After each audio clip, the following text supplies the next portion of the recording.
The sun dips low where the rivers bend. It paints the sky like an old best friend. Golden whispers dance through the trees. 선생님 반갑습니다. 반갑습니다.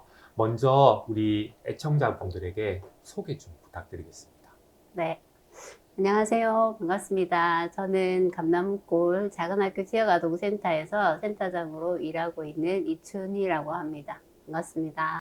지금 5월이 가정의 달이면서 어린이날이 있는 달이지 않습니까? 이런 어린이와 가정을 위한 달에 이렇게 선생님을 만나 뵙게 돼서 너무나 뜻깊은 것 같습니다. 지역아동센터에 대해서 설명을 좀 부탁드리겠습니다. 네. 저희 감남골은 조금 특이한데요. 제가 20대 때 이 동네에 들어와서 공부방이라는 걸 만들었어요. 그 당시에 사회적 이슈가 조금 가난하고 어려운 생계를 위해서 일해야만 하는 부부들이 아이를 맡길 곳이 많지 않은 시대였죠. 90년대 초반에. 돌봄이 필요한 아이들을 위해서 공동체가 함께 공부방을 만들었는데, 시간이 흐르면서 그 공부방이 이제 국가에서 조금 지원하는 기관으로 바뀐 거죠. 그래서 지금은 정부의 보조금을 지원받으면서 마을에 있는 아이들이 방과 후에 함께 여기서 놀기도 하고 공부도 하고 마을에서 아이들을 안전하게 좀 보호하고 돌보는 기관이라고 이해하시면 될 것 같아요. 그럼 아까 말씀하신 것 중에 궁금한 게 있습니다. 네. 20대 때 네. 공부방을 시작하셨다고 했는데 네. 혹시 계기가 있으십니까? 그때 제가 신암성당에 있었는데 가장 가까이에 있는 우리가 사는 이웃에게 청년들이 좀 예수님의 사랑을 실천할 수 있는 방법이 있지 않을까? 그래서 그 아이들을 좀 돌보는 일을 한번 해보자라고 저희가 이렇게 지역을 탐색하다가 사연으로 뭐 어떻게 대연동에 오게 되었어요. 그때 여기가 제일 열악한 곳이어서 저희들은 선생님이라고 부르지 않고 이모 삼촌이라고 부르거든요. 그냥 가까이 있는 이웃처럼 그냥 좀 친근하게 그 아이들과 함께 지내기 위해서. 그래서 그때 맞벌이 하는 아이들을 거의 아침 7시부터 해서 저녁 거의 8시까지 저희가 거의 무료로 아이들을 좀 10명 가까이 돌보았고, 그 아이들이 초등학교를 가게 되면서 이제 또 방과 후에 이 아이들 돌볼 곳이 필요한데, 그때 저희 집에 방 한 칸을 내어서 공부방을 만들어서 그 아이들과 함께 해서 어쨌든 역사가 이어져 오고 있습니다. 그러면 지금 여기에 오는 아이들 연령대가 어떻게 됩니까?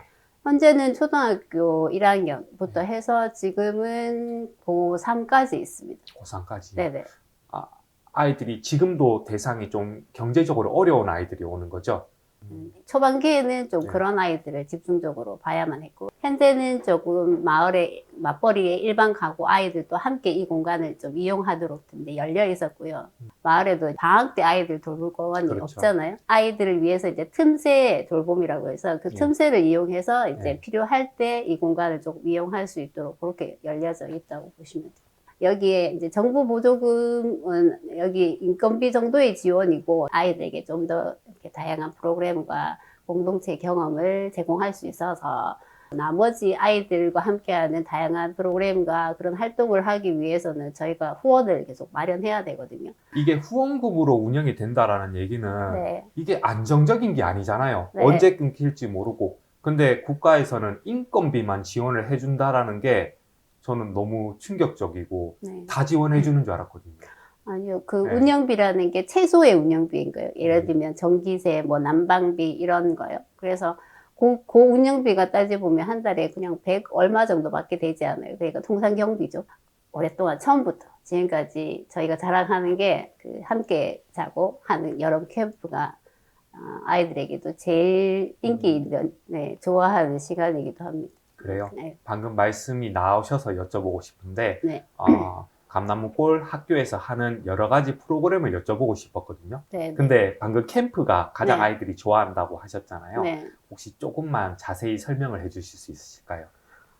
아이들이 또 좀 가구의 구성원이 그렇다 보니까 뭐 함께 어디 1박으로 놀러 가지 못한 아이들도 생각보다 지금도 여전히 그래요. 그래서 저희는 여름에 2박 3일 여름 캠프를 매년 하고 있는데, 특히나 물이 있는 곳으로 예. 해서 네. 이제 준비하거든요. 그러면 아이들이 그 프로그램도 함께 준비하고 또 자원봉사자도 참여해서 프로그램을 함께 준비하고 그래서 2박 3일을 보내고 오면 충분히 이제 놀고 또 2박 3일 함께 지내니까 친밀감도 더 높아지고 서로 관계도 더 좋아지고 그래서 늘 기다리는 건 이런 캠프인 것 같아요. 아이들에게 행복을 주시네요. 이게 보통 학교는 그냥 학교에서 가르쳐야 되는 게 딱 정해져 있는데 그렇죠. 이 지역 아동센터 같은 경우에는 가정에서 해줘야 될 역할까지 같이 하고 있다라는 생각이 들거든요. 아까 선생님이 세 분 계시다 그랬는데 그럼 이 세 분은 어떻게 여기에 오시게 되는 겁니까? 한 분은 이제 원래 조금 계셨던 분이고 나머지 두 분은 제가 처음 여기서 공동체를 일굴 때 이곳에 대학생 신분으로 자원봉사자를 왔던 친구들이에요. 제가 좀 뿌듯하게 생각하는 게 그건 것 같아요. 단지 그냥 봉사를 온 것이 아니라 그곳에서 만난 아이들과 계속 끊임없이 관계를 배우고 본인들도 삶을 살아가면서 그 관계를 통해서 계속 성장하는 거죠. 그래서 지금은 후원자 역할을 하고 있고 그런데 그들이 다시 또 인연이 되어서 지금 두 분이 오셨는데 자체적으로 아이들을 좀 안정적으로 돌보기 위해서는 교사가 일단 안정되어야 되니까 그렇죠. 공동체에서 후원을 만들고 해서 지금 한 명을 일부러 저희가 더 추가로 지금 함께 하고 있는 거거든요. 그래서 최근에는 좀 인력이 안정되니까 아이들을 돌보는 정서나 이런 다툼이나 뭔가 있을 때 빨리빨리 개입해서 상담을 할 수 있고 지원을 할 수 있고 이런 것들이 있어서 제가 아주 만족하고 있습니다.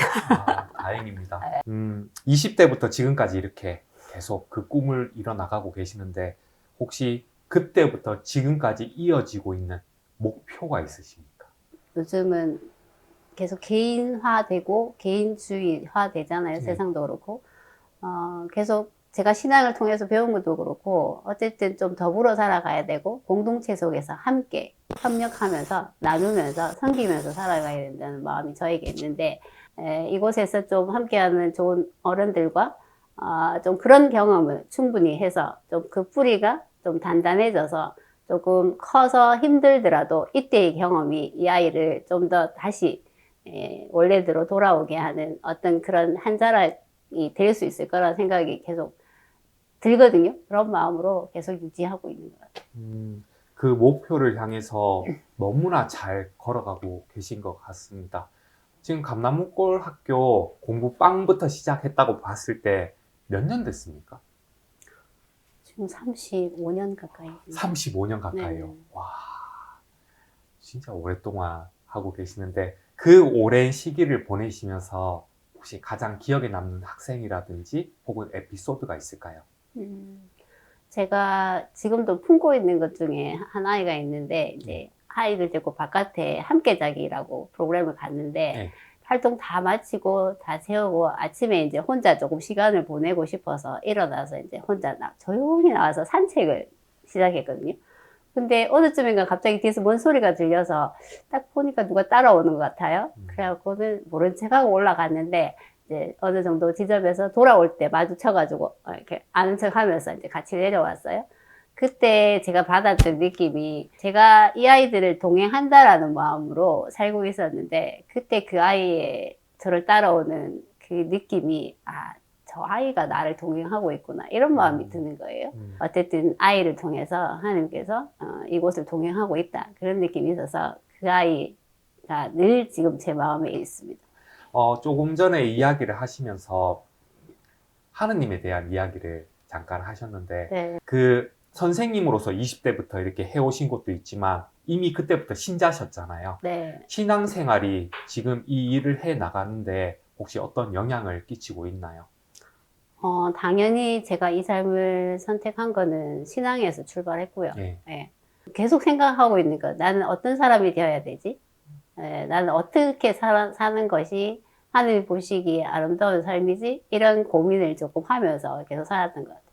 제가 소중하게 생각하는 거는 그래도 우리는 함께 살아야 되지 않나? 그리고 좀 더 취약하고 돌봄이 필요한 사회 구성원의 누구에게는 손을 내밀어서 맞잡고 함께 가야 된다. 그렇다면 그곳에 내가 할 수 있는 기여의 역할이 있고 또 나를 통해서 하나님께서 필요로 하시는 그 구체적인 어떤 실천이 있다라면 이것이 가능할 거다라는 생각이 들었는데 좀 부족하지만 하늘 보시기에 계속 좀 선하고 아름답고 그렇게 좀 사랑하는 마음으로 사는 그런 삶을 그냥 다 할 때까지 살면 좋지 않을까? 그 과정에서 그냥 함께 하고 있는 것 같아요. 네. 그것을 또 하느님께서 이끌어 주시는 거라고 믿고 그 사명을 계속 지켜나가시는 모습이 너무나 아름다우신 것 같아요. 독자분들한테 지역아동센터 이것이 왜 필요한지를 좀 설명해 주십시오. 특히나 고등학교 이전까지 어른들이 쉽게 말하는 문제 행동을 하는 아이들, 저는 아이 잘못이 아니라고 그렇게 믿고 있습니다. 당연히 그 아이가 그렇게 하는 모든 어떤 말과 행동과 그 배경 뒤에는 뒤에 뒷배경이 있는 거예요. 근데 그 부분이 조금 취약하고 채워지지 않은 아이들은 누군가가 조금 더 따뜻하게 좀 관심 갖고 들어주고 이야기해 준다라면 잘 나아갈 수 있는데 대개는 그 아이들 조금 문제 행동, 문제 아이로 취급하고 또 그 아이들이 많이 어긋나게 되는 거죠.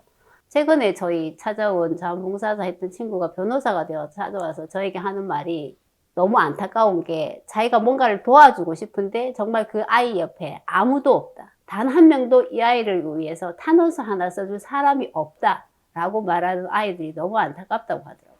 저도 또한 똑같은 것 같아요. 그래서 아이들이 건강하게 성장하려면 당연히 부모가 건강하게 잘 있어주는 것도 건강하지만 그렇지 않은 경우도 많잖아요. 그러면 그 부모들을 대신하는 좀 사회적인 시스템이 그리고 주변의 다른 어른들이 함께 그것을 좀 관심 가지고 기울여 줘야지만 이 아이들이 좀 건강하게 자랄 수 있지 않을까? 그런 마음이 있어서 저는 어쨌든 마을에서 이곳으로 그런 어른이 되고 싶고 또 그 공간을 이곳에서 만들고 싶어서 계속 나아가고 있는 것 같습니다. 방금 그 변호사 되신 분이 얘기하셨던 게 되게 와닿습니다. 아이를 위해서 탄원서 한 장 써줄 사람이 없다고. 대신에 그 아이를 비난할 어른들은 되게 많겠죠. 그래서 어른으로서 우리가 뭘 해야 될지를 방금 선생님 말씀을 듣고 저도 마찬가지고 이 영상을 보고 계신 분들이 한번 좀 생각을 해 주셨으면 좋겠어요. 그래서 마지막 질문을 드리겠습니다. 아이들이 정서적, 사회적으로 도움이 필요한데 이 아이들을 위해서 우리 어른들은 어떤 도움을 줄 수 있을까요? 아이들의 이야기를 좀 잘 들어줬으면 좋겠어요. 진짜 누군가 들어주는 사람이 없어요. 그래서 일단 잘 들어주는 어른들이 있으면 좋겠고 내 아이뿐만이 아니라 또한 마을에 있는 다른 내 아이의 친구를 생각해서 또 건강한 사회적 부모의 역할을 해야 되지 않을까? 라는 생각을 해요. 그것이 점점점 좀 취약해지는 세상인데 그래서 아이들이 안전하게 자랄 수 있는 공간이 세상에 좀 많이 있으면 지금처럼 좀 더 위험한 아이들이 더 건강하게 자라지 않을까. 그래서 저는 그 사회적 부모의 역할이라는 말을 좀 함께 실천했으면 좋겠다. 그런 마음입니다. 5월이 되면 모든 부모님들이 자기 자식을 생각해요. 이 아이랑 어디를 가야 되나, 뭘 해야 되나. 이 영상을 보고 계신 분들이 내 아이가 행복하려면 내 아이 곁에 있는 아이들도 행복해야 되고 그걸 위해서 내가 할 수 있는 역할, 사회적 부모에 대해서 깊이 생각할 수 있는 그런 5월이 되면 너무나 좋을 것 같습니다. 너무 좋은 말씀 감사드리고 이것으로서 인터뷰 마치도록 하겠습니다. 수고하셨습니다. 고맙습니다. This is life in the golden hour glow.